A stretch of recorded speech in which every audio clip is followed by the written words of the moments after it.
नमः शिवाय. तर चला मैत्रिणींनो, स्वागत आहे तुमचं आपल्या आजच्या ब्लॉगमध्ये. आणि आज मी घेऊन आले आहे तुम्हाला चाकण येथील चक्रेश्वर मंदिर येथे. पहा, चाकणमधून थोडंसं बाहेर 1 किलोमीटर अंतरावर हे चक्रेश्वर मंदिर आहे. आणि हा मारुती मंदिर चौकातून जाणारा रस्ता इकडे चक्रेश्वर मंदिराकडे जात आहे. तर पहा, इथे आल्यानंतर स्वयंभू महादेवांची पिंड आहे आणि हे खूप पुरातन काळापासूनचं मंदिर आहे. तर इथं मंदिराची आख्यायिका खूप मोठी आहे, ती मी तुम्हाला पुढे सांगणारच आहे. त्यासाठी तुम्ही व्हिडिओ शेवटपर्यंत पहा.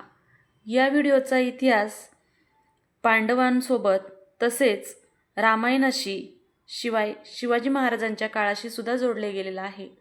ही सगळी कथा मी तुम्हाला आज सांगणार आहे, त्यामुळे व्हिडिओ शेवटपर्यंत पहा आणि आवडल्यास लाईक, शेअर आणि चॅनलला सबस्क्राईब नक्की करा. मोठी कमान तुम्ही पाहिली असेल, त्यानंतर ही छोटी कमान आणि या कमानीमधून आतमध्ये आलं की हा मंदिराचा परिसर. तर सकाळी सकाळी 6:45चा टायमिंग आहे, त्यामुळे एवढी फारशी गर्दी नव्हती, तरी बाहेर लाईन होतीच. आणि हा मंदिर भोवतालचा सुंदर असा निसर्गरम्य परिसर, बाजूला भरपूर झाडी, बाजूला त्याच्या स्विमिंग पूल, शिवाय चक्रेश्वर मंदिरा परिसरामध्ये सुद्धा एक छोटासा तलाव आहे. तर पहा, इथे आम्ही मंदिराच्या दर्शनासाठी लाईनमध्ये थांबलो होतो. तर म्हटलं तुम्हाला थोडं मंदिराची झलक दाखवावी. आता मंदिराच्या डाव्या बाजूला ही लाईन आहे आणि आम्ही डाव्या बाजूकडून दर्शनाला सुरुवात करत आहोत. तर डाव्या बाजूला पहा, डाव्या बाजूने या पद्धतीने मंदिराचा व्ह्यू दिसत आहे. आणि मंदिराचा कळस मी तुम्हाला यासाठी दाखवत आहे, असं म्हणतात कळसाचं दर्शन घेतलं की मंदिराचं दर्शन मिळतं. तर पहा, आणि ही कमानच्या कमानीतून आपण आतमध्ये आलो. तर आता डाव्या बाजूला ही आहे तुळशी वृंदावन आणि हे असं सुंदर लोभस मंदिराचं रूप.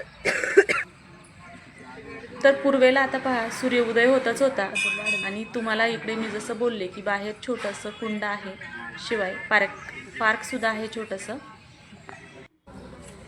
तर असं म्हटलं जातं की चक्रेश्वर मंदिर यांचा संबंध थेट रामायणाशी जोडले गेलेला आहे. तर त्याची आख्यायिका म्हणजे, तर हे रामायण काळामध्ये शांडिल्य ऋषी हे या परिसरामध्ये राहत होते. त्यांचा या परिसरामध्ये खूप मोठा आश्रम होता. त्यांच्याकडे शिष्य वर्ग होते. इथे खूप सारे होम हवन यज्ञ वगैरे होत असे आणि या शिष्यांना काही असुर त्रास द्यायचे, त्यांच्या यज्ञामध्ये विघ्न आणायचे. अशा वेळी त्यांनी मग त्या काळचे राजा दशरथांना विनंती केली की तुम्ही असुरांचा बंदोबस्त करावा. तर मग राजा दशरथांनी असुरांसोबत युद्ध करायचे ठरवले.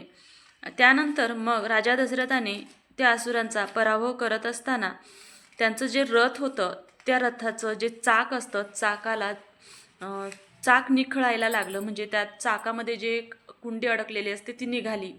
त्यावेळेस ते चाक निघत होतं आणि आता या भीषण परिस्थितीमध्ये चाक जर निघालं असतं तर दशरथांचा पराभव झाला असता. आणि त्यावेळी दशरथांसोबत राणी कैकेयी त्यांची सारथी म्हणून आलेली होती. तिने ते रथ निखळत असताना पाहिलं. तिने काय केलं, आपलं जे बोट आहे ते बोट त्या रथामध्ये घातलं. करंगळी जी आहे ती त्या रथामध्ये चाकामध्ये घातली. त्यानंतर पूर्ण युद्ध झालं. युद्धामध्ये असुरांचा पराभव झाला, राजा दशरथ जिंकले. आणि नंतर मग जेव्हा ते त्या रथावरून खाली उतरले त्यावेळेस कैकेयीने ते बोट काढून घेतले.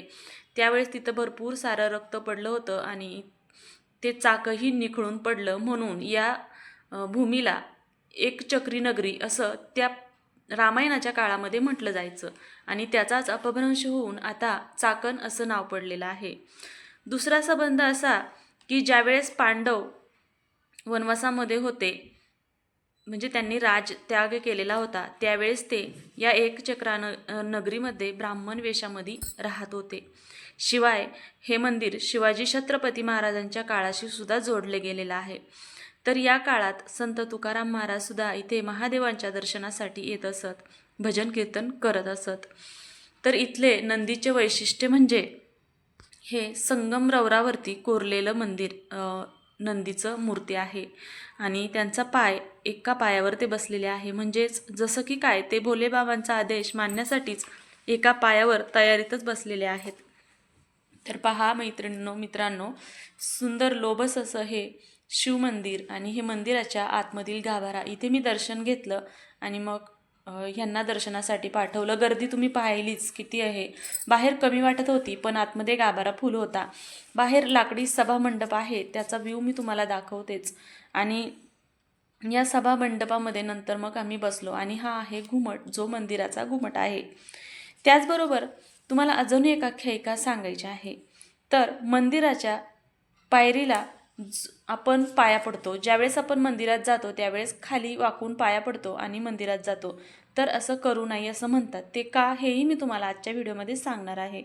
मंदिराच्या पायथ्याला म्हणजे शिवमंदिराच्या पायथ्याशी जालिंदर नावाचा राक्षस असतो. ते कसं, तर काय झालं, पुराणामध्ये जालिंदर नावाचा एक राक्षस होता. त्याने कितीही खाल्ले तरी त्याचे पोट भरत नव्हते. त्यामुळे त्यांनी एकदा भगवान शिवांची आराधना केली. त्यावेळेस महादेव त्यांना प्रसन्न झाले आणि त्यावेळी जालिंदर राक्षसाने त्यांना आपली अडचण सांगितली.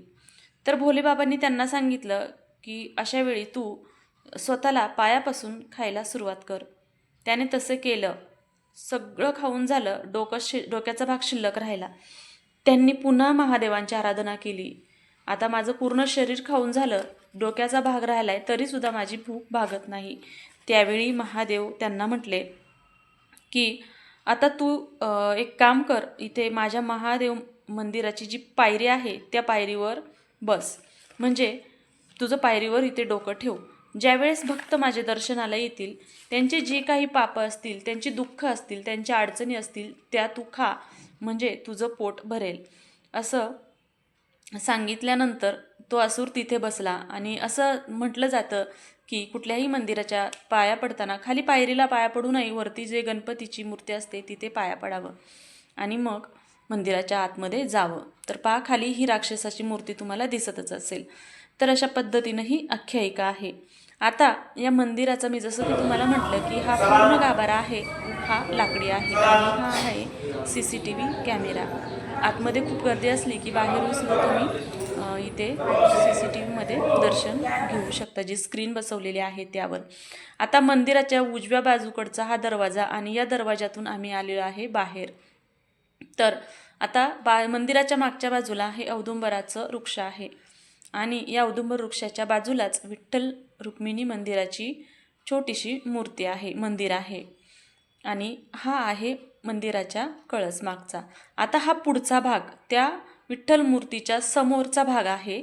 आणि जसं की मी तुम्हाला म्हटलं की इथं आहे शांडिल्य ऋषींची समाधी, म्हणजे शांडिल्य ऋषी या समाधी इथे यांनी समाधी घेतलेली आहे. पहा, जसं की पुरातन काळामध्ये सांगितलेलं आहे रामायण काळात की शांडिल्य ऋषींना असुर त्रास द्यायचे, म्हणून राजा दशरथाने इथं युद्ध केलं होतं आणि त्यांच्या रथाचं चाक इथे निखळून पडलं, म्हणून त्यावेळी या नगरीला एक चक्री नगरी असं म्हटलं जायचं. पण त्याचाच अपभ्रंश होऊन आज चाकण असं म्हटलं गेलेलं आहे. म्हणजे चाकणची खरी नाव हे एक चक्रा नगरी हे आहे. तर अशा पद्धतीने चाकणचा हा इतिहास तुम्हाला कसा वाटला तो सांगा. आता मंदिरातून बाहेर पहा आलं की तुम्हाला नागदेवतेची मूर्ती दिसली असेल आणि सुंदर सकाळ पहा, इथं सूर्य उदय होतच होता. आणि मंदिर परिसराचा हा आहे पूर्वेचा भाग. इथे पहा, छोटासा जलकुंड आहे. या कुंडामध्ये स्वच्छ पाणी आहे. निसर्गरम्य परिसर, जलकुंड आणि या जलकुंडामध्ये मासे, कासव आहेत, तेही मी तुम्हाला दाखवतेच. चला तर आपण खाली मंदिराच्या बाजूचा परिसरसुद्धा पाहून घेऊया. त्या मंदिराच्या उलट्या बाजूने जाऊ नये म्हणून आम्ही मागच्या बाजूने आलो आणि हा मंदिर परिसराचा मागचा भाग.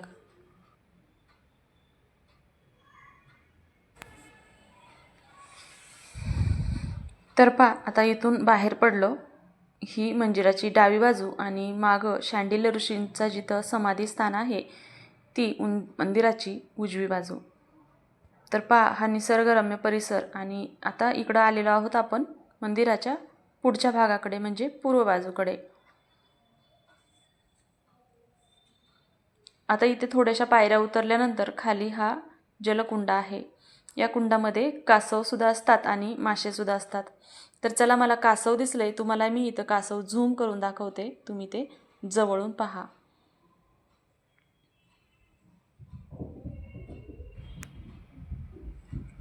तरी हे पा कासव कसं वरती आलेलं आहे. हे पा, बहुतेक त्याला मी शूटिंग घेते ही चावल लागली असावी, ते पटकन पाण्याच्या आतमध्ये गेले. तर पहा, सुंदर असं निळशार पाणी आहे आणि इकडं बाजूला पहा छोटंसं गार्डन आहे. इकडे सभामंडप आणि या गार्डन परिसरातून वरती पहा शिवमंदिर आणि शिवमंदिराचा हा परिसर. आता हे मी पूर्व बाजूकडून हे लोकेशन घेतलेलं आहे.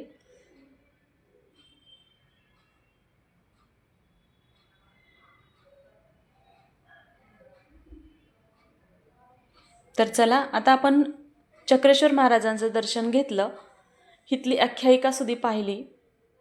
आता आपण निघालो आहोत इकडे मागे तुळजाभवानी मंदिराकडे. या मंदिराच्या, चक्रेश्वर मंदिराच्या उजव्या बाजूलाच तुळजाभवानीचं सुंदर मंदिर आहे.